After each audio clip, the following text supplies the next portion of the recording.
எல்லாருக்கும் வணக்கம். நாங்கள் திருவிளையாடற் புராணம் பார்க்குறோம். அதில் இன்னைக்கு பார்க்குற படலம் 25வது படலம். அதின் தலைப்பு பழி அஞ்சின படலம். பழி என்றா தெரியும் என்ன பழி என்று. அதுக்கு அஞ்சின படலம் இது. நல்ல இன்ட்ரெஸ்டிங்கான கதை தான், சிந்திக்க வைக்கிற கதை. அப்போ இந்த கதையில் பார்ப்போம். இப்போ என்னென்னா ராசசேகர, இது பாண்டியற்ற வரலாறு தானே வந்து கொண்டிருக்கு. அப்போ ராசசேகர பாண்டியன் மகன் குலோத்துங்க பாண்டியன்.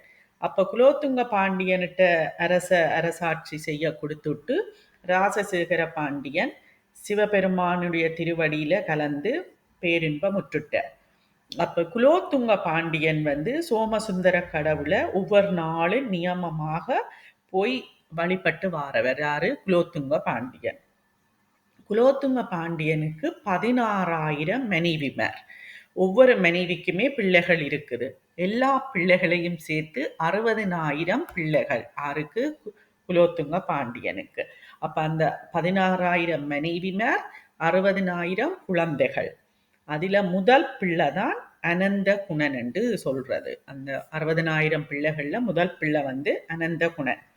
அப்ப குலோத்துங்க பாண்டியன் அரசாட்சி செய்து கொண்டு வர்ற காலத்துல திருப்புத்தூரில் இருந்து ஒரு பிராமணர் தன்னுடைய மனைவியோடையும் குழந்தையோடையும் மாமனார் வீட்டுக்கு போறதுக்காக மதுரைக்கு போறார். திருப்புத்தூரில் இருந்து மதுரைக்கு வாரார். மனைவி குழந்தையோட வாரார் பிராமணன். காட்டு வழியால வந்து கொண்டிருக்கிறபடியா அவர்களுக்கு வெயில் தாகமும் தண்ணி எடுத்துட்டுது. வெயிலுக்கு தாகம், தண்ணி விடாய் வந்துட்டுது. அப்ப மனைவியையும் குழந்தையையும் ஒரு ஆலமரம் இருந்தது. அந்த ஆலமரத்து நிழல்ல அவர் இருத்தி போட்டு இவர் தண்ணி எடுக்க போயிட்டார். இப்படி இவர்கள் அந்த ஆலமரத்துக்கு கீழே இருக்கைக்குள்ள எப்பவோ யாரோ எய்த அம்பு அந்த ஆலமரத்துல சிக்கப்பட்டு கிடந்திருக்குது.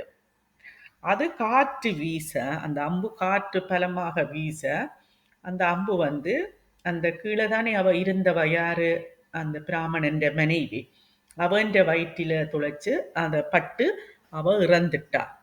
அப்ப இதே நேரத்துல இன்னொரு வெயிலுக்கு இன்னொரு வேடுவன் வில்லோடையும் அம்போடையும் ஆலமரத்துக்கு இன்னொரு பக்கத்திலே அவர் ஒதுங்குறார். பெரிய ஆலமரங்கள்னா கனகாலத்து ஆலமரம் பெருசா இருக்கும். அவ ஒரு பக்கத்துல அவவை இருத்தி போட்டு பிராமணர் போனவர், இவர் வேடுவன் வேடன் இன்னொரு பக்கத்திலே ஒதுங்கி நிற்கிறார் வெயிலுக்கு, வில்லோடையும் அம்போடையும். அப்ப இது நடக்க இவர் தண்ணி எடுக்க போனவர் திரும்ப திரும்பி பார்த்தா அவற்ற மனைவி வயிற்றிலே அம்பு பட்டு இறந்து போய் கிடக்கிறார். அப்ப அவருக்கு அதை பார்த்த உடனே சரியான கவலையும் துக்கமும், யார் இந்த கொடுமையை செய்தது, இந்த பாதக செயலை செய்தது ஆறுண்டு அவர் அழுது புலம்பி எல்லா பக்கமும் தேடுறார். தேடிக்குள்ள அங்காலே ஒரு பக்கத்துல இந்த வேடன் நிற்கிறார் அம்போடையும் வில்லோடையும். அப்ப அவர் இவரை கண்ட உடனே இவர் தான் தன் மனைவிய அம்பு விட்டு கொலை செய்தன்ட்டு அவர் நினைக்கிறார். அதுதான் சொல்லுவினம், பனைக்கு கீழே இருந்து பாலை குடிச்சாலும் கள்ளண்டி நினைப்பினாம். அந்த காகம் இருக்க பனம்பழம் விழுகிற கதை மாதிரி தான் இவர் வேடன் வெயிலுக்குத்தான் அவரும் ஒதுங்குறார். ஆனா அவற்றை கையில வில்லும் அம்பும் கிடக்கிறபடியாயும் அவற்ற மனைவியும் அம்புபட்டு இறந்ததாலேயும் அவர்தான் இவரை கொண்டிருக்க வேணும் என்று முடிவு செய்துட்டார். அதுக்குத்தான் சொல்லிவினாம், கண்ணால காண்பதும் போய் காதால கேட்பதும் போய் தீர ஆராய்ந்து விசாரிக்க வேணும் என்று. அப்ப இவர் தந்த பாட்டிலே அதை முடிவெடுத்து இவர் தானண்டு அரசனிட்ட கூட்டிக் கொண்டு போறார். பிரேதத்தையும் மேல முதுகில சுமந்து கொண்டு பிள்ளையையும் தூக்கி கொண்டு போறார். போய் அங்க பாண்டிய மன்னனுடைய அரண்மனை வாசல்ல பிரேதத்தை போட்டுட்டு எப்படி முறையிடுகிறார். தன்னுடைய மனைவிய இவர் கொண்டுட்டார், இதண்டுட்டார், மகாராசாவே இது முறியோ, அரசன் இதுல இப்படி நடக்கலாமோ? ஏனென்றா இவர் செங்கோலாட்சி தான் செய்து கொண்டு வாரார். அப்ப இந்த வேடன் செய்த கொலைய எப்படி பொருந்தும், இவருக்கு தண்டனை கொடுக்க வேண்டும் என்று சொல்லி அங்க இதண்ணினம். அப்ப வாய் காவலாளர்கள் போய் அங்கே அரசனிட்ட சொல்லினாம். அப்ப நடந்ததை பார்த்து என்ன நடந்தன்னு அரசனம் கேட்கிறார். அப்ப வேடன் சொல்ற, தானுவ கொல்லியில என்று, தானும் வெயிலுக்குத்தான் ஒதுங்கினண்டு.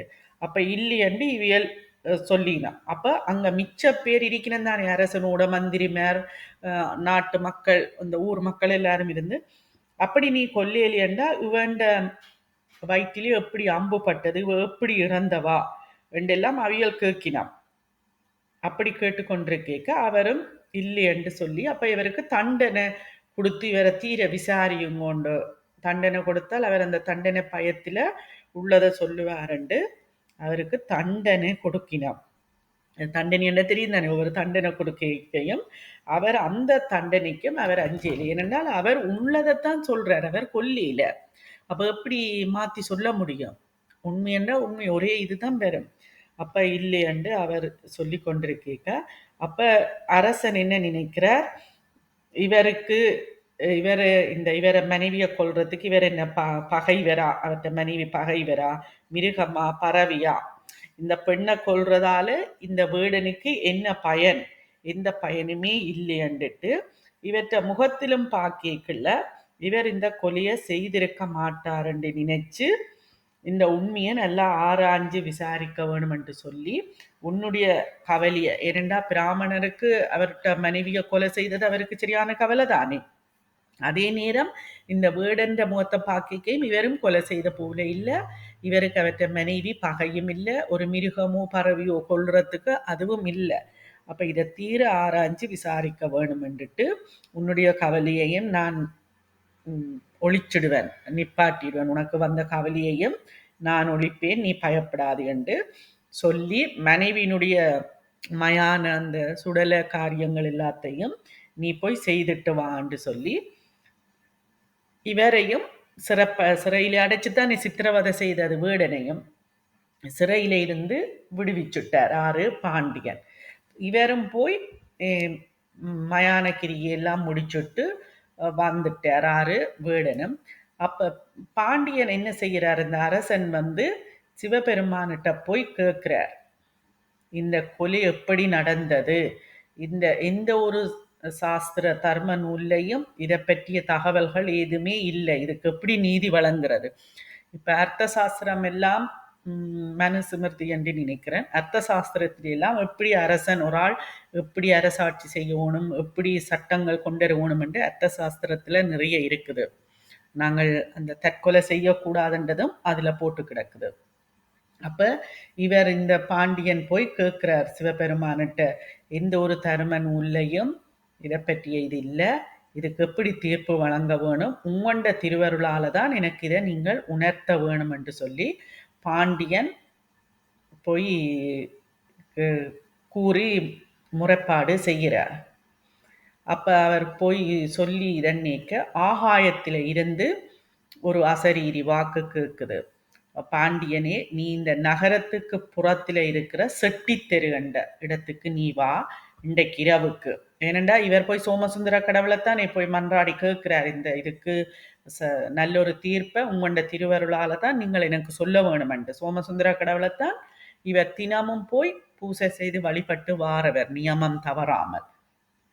அப்ப இவர் கும்பிட்டு இவற்ற வேண்டுகோளுக்கு இணங்க ஆகாயத்தில இருந்து ஒரு குரல் வருகுது, இன்றைக்கு இரவுக்கு செட்டி தெருவிலே ஒரு வீட்டில கல்யாண வீடு நடக்க போகுது, இந்த நகரத்துக்கு அவை இருக்கிற நகரத்துக்கு இன்னொரு பக்கம், அங்க நீ பிராமணனோட வாண்டு சொல்லுற. அப்ப இந்த உண்மைய உனக்கு நாங்கள் அறிவிப்போம் என்று ஒரு அசரீரி வாக்கு அவருக்கு கேட்குது. அப்ப அந்த திருவாக்கை இவர் செவிமடுத்து அதை கேட்டுட்டு அன்றிரவேக்கு, இப்ப சோமசுந்தர கடவுள் சொன்ன அன்றிரவே வேற இவர் அரசன் வேடத்தை களைஞ்சிட்டு இன்னொரு வேடம் பூண்டு பிராமணனையும் கூட்டிக் கொண்டு, ஏனென்றா பிராமணனும் தன்னுடைய மனைவிக்கு செய்ய வேண்டிய காரியங்கள் எல்லாம் செய்துட்டு இங்க திரும்பவும் வந்துட்டார். அப்ப பிராமணனையும் கூட்டிக் கொண்டு அன்றிரவு இவரும் வேடம் மாறி 2 பேரும் அங்க கல்யாண வீட்டுக்கு போய் பக்கத்திலே ஒரு இடத்துல இருக்கினான்.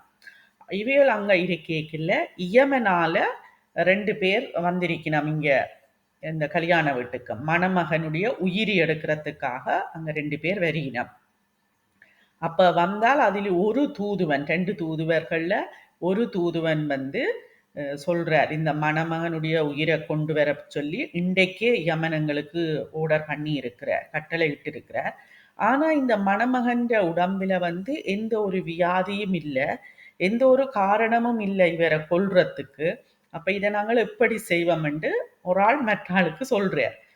அப்ப மற்றவர் என்ன சொல்றார் என்றால் அதுக்கு, ஏனென்றா இப்ப நோய் வந்தா தானே இறந்துட போறது, எதுவும் காரணம் வேணும். ஆனா அதே நேரம் சாட்டில்லாம சாவில்லை என்றும் சொல்லுவினாம். இப்ப சும்மா கதைக்கே சொல்லினேன், நல்லா தானே இருந்தவர், எந்த ஒரு வருத்தம் இல்லையவரே இப்படி இறந்துட்டாருன்றெல்லாம் சொல்லுவினோம். அது போலதான் இங்கேயும்.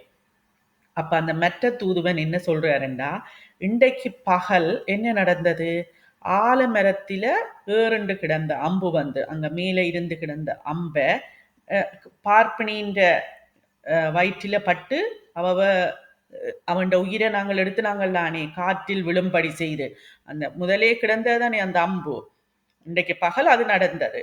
அப்ப அந்த அம்ப எப்படி காற்ற அசைய செய்து அந்த காற்றினால விழும்படி அந்த அம்பு அவன் உயிரை கவர்ந்தமோ, அப்படித்தான் இதையும் நாங்கள் ஏதாவது செய்ய வேணும் என்று சொல்றார். எப்படி, அந்த அம்பு ஒரு தரம் மெய்யலத்தானே சிக்கப்பட்டு கிடந்த அம்ப காற்றினால விழும்படி, காற்று வீசி அதை விழும்படி எப்படி நாங்கள் அந்த காற்று அடிச்சு அந்த அம்பு விழுந்து அவன் உயிரை நாங்கள் எடுத்தோமோ, அப்படியே இந்த கல்யாண ஆரவாரத்திலையும் ஒன்றை செய்ய வேணும். அதுக்கு எப்படி என்றால், அங்க இன்னொரு பக்கத்துல பசு ஒன்று கட்டப்பட்டிருக்குது.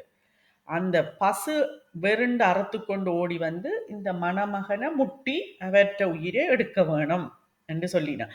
எப்படி அந்த சிக்கப்பட்ட அம்பு மேலே ஆலமரத்துல மேலே இருந்து காற்றை ஆட்டி காற்றை அசைவிச்சு அந்த அம்பை விழுத்தி அவன் உயிரை எடுத்துச்சினமோ, அது போல, ஏன்னா இந்த மணமகனுக்கு ஒரு காரணமும் இல்லை, அந்த வியாதியோ எதுவுமே இல்லை. அப்ப எப்படி எடுக்கிறேன்னு தான் அங்க பக்கத்துல அங்கால இன்னொரு பக்கத்துல பசு ஒன்று கட்டி நிக்குது. அந்த பசுவை கொண்டிச்சுது அது வெருண்டு கயிற்றை அறுத்து கொண்டு ஓடி வந்து இந்த இவரை முட்டி இவற்றை உயிரை எடுக்க வேணும். அப்ப இப்படி நடக்க வேணும் என்று அவைகள் ரெண்டு பேரும் கேட்கினான். அப்ப அரசன் சொல்றார், பாண்டியன் சொல்றார் பிராமணனுக்கு, இந்த வார்த்தையை நீ கேட்டாயா, இதாலதான் இப்படித்தான் உண்ட மனைவியும் இறந்தது, இப்ப இந்த மணமகன் உயிரையும் இப்படித்தான் இவர்கள் எடுக்க போயினாம். யமற்ற தூதுவர்கள், யமன் வரையில யமன் தன்னுடைய தூதுவர்களைத்தான் அனுப்பியிருக்கிறார். அப்படி சொல்லிக்க அப்ப பிராமணர் என்ன சொல்றார், நாங்கள் இருந்து பார்ப்போம், இருந்து பார்த்து இப்படி நடந்த பிறகு இது என்ன நடக்குதுன்னு பார்த்த பிறகு ஒரு முடிவுக்கு வரலாம் என்று சொல்லப்படுகிறது. அப்ப அப்படி சொல்லி போட்டு அவ ரெண்டு பேரும் இருக்கினோம். அப்ப கல்யாண வீடு ஆரம்பமாகுது. வாத்திய ஓசைகள் எல்லாம் கேட்குது, மேள தாளம் நாதஸ்வரம் எல்லாம் கேட்குங்க. அப்ப அந்த சத்தத்துக்கு பசு ஒன்று வெருண்டு கைத்தை அறுத்து கொண்டு வந்து மணமகனை முட்டி அவருடனேயுமே இறந்துட்டார். இவைகள் கதைச்சு எப்படி அதை செட்ட பண்ணி செய்திச்சினமோ, அது போல அங்க பசு வந்து அந்த மேள தாளம் அந்த சத்தத்துக்கு வாத்திய ஒலிக்கு வெருண்டு கைத்து அறுத்து கொண்டு வந்து இந்த மணமகனை முட்டி இடிச்சு, முட்டி என்றால் இடிச்சு அவர் உடனேயுமே இறந்துட்டார். அப்ப மணமகன் பிணமகனாயும் மணப்பாற பிணப்பாறையாயும் வாழ்த்தொலி அழுகியொலியாயும் அழுகியொலியாயும் மாறிட்டு எல்லாமே ஒரு கணப்பொழுதிலேயே நடந்துட்டுது. அப்ப இந்த சரீரத்தினால பிறப்பாலதாகிய பிரயோசனத்தை அறிவுடையவரே பெறுவர், அறிவில்லாதவருக்கு இச்சரீரத்தினால் எந்த ஒரு பிரயோசனமும் இல்லை. அப்ப எதுவுமே ஒரு கணப்பொழுதில மாறிவிடும். இப்ப நாங்கள் கதைக்கிறது அடுத்த நிமிஷம், அடுத்த நாள், அடுத்த நேரம் என்ன நடக்கும் என்று தெரியும். அப்ப அந்த சரீரத்தினால பிறப்பாலதாகிய பிரயோசனத்தை வந்து அறிவுடையவர் தான் பெறுவர், அறிவில்லாதவருக்கு இச்சரீரத்தினால எந்த ஒரு பிரயோசனமும் இல்லை. அப்ப இவியல் இப்படி சொல்லி போட்டு பிராமணனும் அதை பார்த்துட்டார். அப்ப பார்த்த உடனே அவர் என்ன சொல்றாருண்டா, என்ன காரியம் செய்தேன் என்று சொல்லி தன் மனைவி இறந்ததனால் உண்டாகிய துக்கத்திலும் அதிக துக்கம் கொண்டான். அப்ப அவர் இதெல்லாத்தையும் பார்த்து அவற்ற கண் முன்னதான் இதெல்லாம் நடக்குது.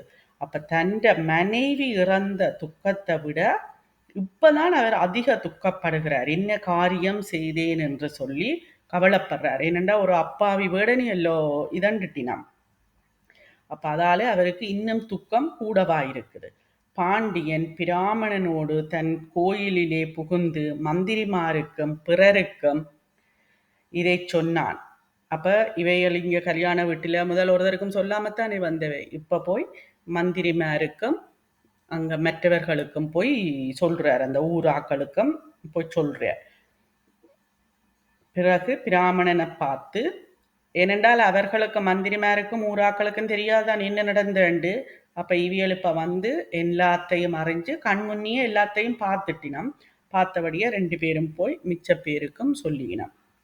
சொல்லிட்டு பிராமணருக்கு என்ன சொல்றார் என்றால், பாண்டிய மன்னன் வந்து நீ இன்னொரு கல்யாணம் செய்து உண்ட பிள்ளைக்காக நீ இன்னொரு கல்யாணம் செய்யென்று சொல்லி அவருக்கு நிறைய பொருள்கள் பொண்ணுகள் எல்லாம் கொடுத்து அவரை அனுப்பி விடுறார். வேடுவனையும் சிறை நின்று அவரையும் விடுவிச்சுட்டு நாம் அறியாமையினால் செய்த கொடுந்தண்டத்தை பொறுத்து கொள்ள கடவாய் என்று சொல்லி அவரையும் அனுப்பி விடுறார்.